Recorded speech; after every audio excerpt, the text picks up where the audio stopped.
Kimdir nomimizdan hujum qilsa darhol xabar bering. Tolibon harakati afg'on xalqiga murojaat qildi. Toshkentda haydovchi va IIB xodimlari o'rtasida tortishuv sodir bo'ldi. Farg'onada 356 million so'm kredit qarzini to'lamagan tadbirkorning ko'chmas mulki xatlandi. Afg'oniston poytaxtidan Toshkentga samolyot uchib keldi. IIB Toshkent viloyatida oilaning 4 a'zosini o'ldirgan yigit ishi yuzasidan munosabat bildirdi. DTM Temurbeklar maktabiga kirish test sinovlari qachon bo'lib o'tishini ma'lum qildi.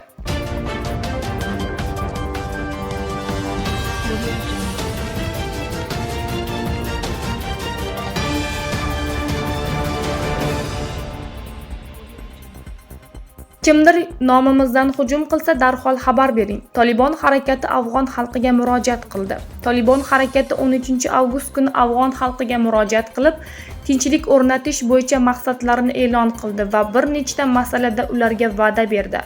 Bu haqida ISNAga asoslanib TASS xabar berdi. Murojaatda ta'kidlanishicha, harakatga qarshi jang qilganlar hech narsadan qo'rqmasa ham bo'ladi, chunki guruh a'zolari ularga nisbatan aka yoki uka sifatida munosabatda bo'ldi. Agar kimdir sizga harakat nomidan hujum qilsa, bu haqida darhol bizning shtab-kvartiraga xabar bering, deya qo'shimcha qilingan murojaatda. Qayd etilishicha, Tolibon xalqqa qilgan murojaatida harakat tinch aholini hujum uyushtirilayotgan paytda uyini tark etmaslikka, hukumat amaldorlarini esa oilalari bilan Eron va boshqa mamlakatlarga chiqib ketmaslikka chaqirgan. Bundan tashqari, hukumat armiyasi va politsiyasiga amnistiya, shuningdek shaxsiy mulk daxlsizligiga va'da qilgan. Eslatib o'tamiz, avvalroq Germaniya vakillari Dohada Tolibon harakati bilan yashirin uchrashuv o'tkazgani aytilgan. Shuningdek, Putin va Germaniya kansleri Angela Merkelning bir masalada qattiq tortishgani ma'lum bo'lgan. Toshkentda haydovchi va IIB xodimlari o'rtasida tortishuv sodir bo'ldi. Toshkent shahar Uchtepa tumanida 6 avgust kuni Xavfsiz poytaxt tadbiri davomida to'xtatilgan haydovchi va IIB xodimlari o'rtasida tortishuv sodir bo'ldi. Bu haqida shahar Ichki ishlar bosh boshqarmasi axborot xizmati xabar berdi. Ma'lum bo'lishicha, voqea soat 15:00 atrofida Uchtepa tumani Lutfiy ko'chasida Xavfsiz poytaxt maxsus tadbiri davomida sodir bo'lgan.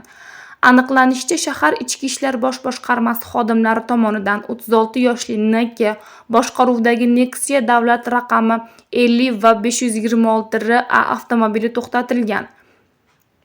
Haydovchining roziligi bilan xolislar ishtirokida transport vositasining yukxonasi tekshirilgan. Shuningdek, NK avtomobilining davlat raqami viloyatga tegishli bo'lgani uchun to'xtatilganini aytib e'tiroz bildirgan. Avvalroq Farg'onada avtobloger va GAI o'rtasida tortishuv sodir bo'lgani xabar qilingan. Shuningdek, Toshkent viloyati Ohangaron tumanida yo'l-patrul xodimi mashinani to'xtatib, keyin avtoblogerni tanib, uzr so'ragani aks etgan video yuzasidan rasmiy ma'lumot berilgan. Farg'onada 356 million so'm kredit qarzini to'lamagan tadbirkorning ko'chmas mulki xatlandi.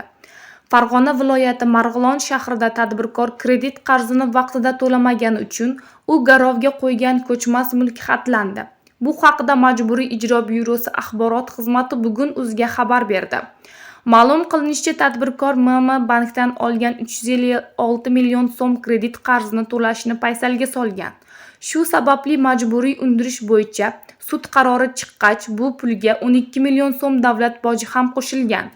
Qayd etilishicha, tadbirkor kredit qarzini o'z vaqtida to'lashdan bosh tortgani sababli bankka garov sifatida qo'ygan ko'chmas mulki byuroning Marg'ilon shahar bo'limi tomonidan xatlangan. Tadbirkor ijro hujjati talabini bajarmasa, uning ko'chmas mulki onlayn elektron savdoda sotiladi. Eslatib o'tamiz, avvalroq O'zbekistonda 2021-yilning 7-oyida MIB tomonidan davlat foydasiga qancha mablag' undirilgani xabar qilingan. Afg'oniston poytaxtidan Toshkentga samolyot uchib keldi. Afg'oniston poytaxti Kobuldan uchgan Kam Air kompaniyasiga qarashli Airbus A340 samolyoti Toshkentga yetib keldi. Bu haqida Aviaspotter xabar berdi.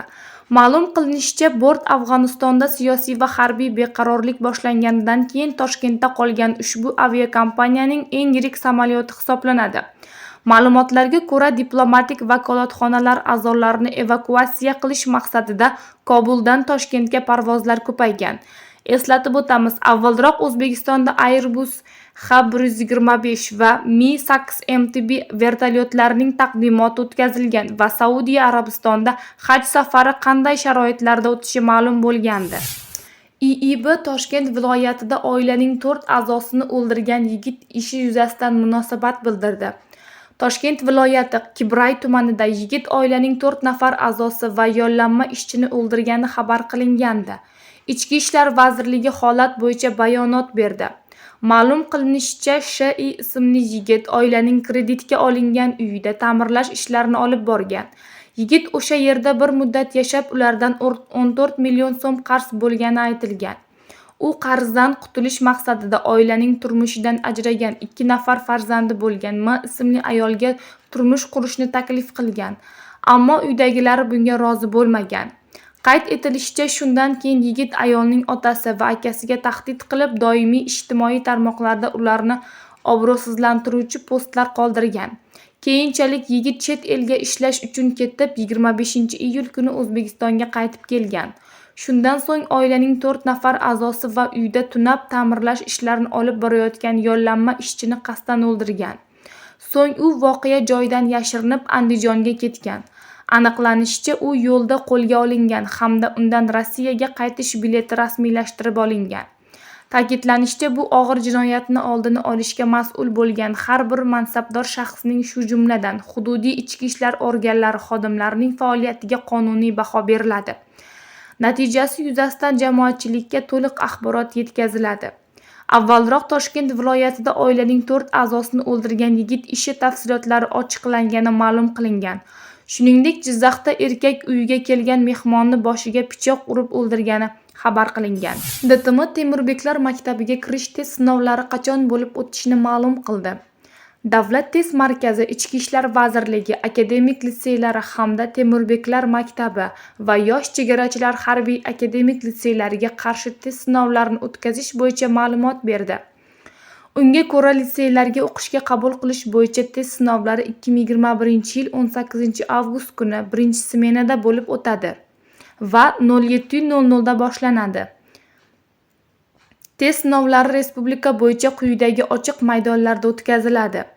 Qoraqalpog'iston Respublikasi Turon markaziy stadioni, Andijon viloyati sportning o'yin turlari va yengil atletikaga ixtisoslashtirilgan bolalar o'smirlar sport maktabi stadioni 3-sektor, Namangan viloyati 17-bolalar o'smirlar sport maktabi Navbahor Umid stadioni, Farg'ona viloyati Farg'ona davlat universiteti stadioni, Buxoro viloyati Dilkusho tennis sport majmuasi, Xorazm viloyati futbol akademiyasi qoshidagi Xorazm sport majmuasi 1-sektor, Surxondaryo viloyati Termiz ixtisoslashtirilgan olimpiya zaxiralari maktab-internati futbol maydoni, Qashqadaryo viloyati Nasaf futbol klubi mashg'ulotlar maydoni 2-sektor, Jizzax viloyati Sug'diyona markaziy o'yingohi futbol maydoni 1-sektor, Navoiy viloyati Kimyogar o'yingohi, Sirdaryo viloyati Guliston markaziy o'yingohi 1-sektor, Samarqand viloyati Lokomotiv markaziy jismoniy tarbiya sport klubi, Samarqand filiali futbol stadioni 1-sektor, Samarqand shahar 2-son bolalar va o'smirlar sport maktabi futbol maydoni, Toshkent shahri Botanika bog'i 1, 2, 3-sektorlar. Talabgorlardan test sinovi o'tkaziladigan hududga shaxsini tasdiqlovchi hujjat va test sinovida ishtirok etish uchun ruxsatnoma bilan 6:30 dan kechikmagan holda kelishlari so'raladi. Test sinovida ishtirok etish uchun ruxsatnoma talabgor hujjat topshirgan ta'lim muassasasi tomonidan tarqatiladi, deyiladi xabarda. Eslatib o'tamiz, avvalroq Davlat test markazi oliy ta'lim muassasalarining bakalavriat yo'nalishlari uchun test o'tkaziladigan stadion va xiyobonlar bo'yicha ma'lumot berilgan.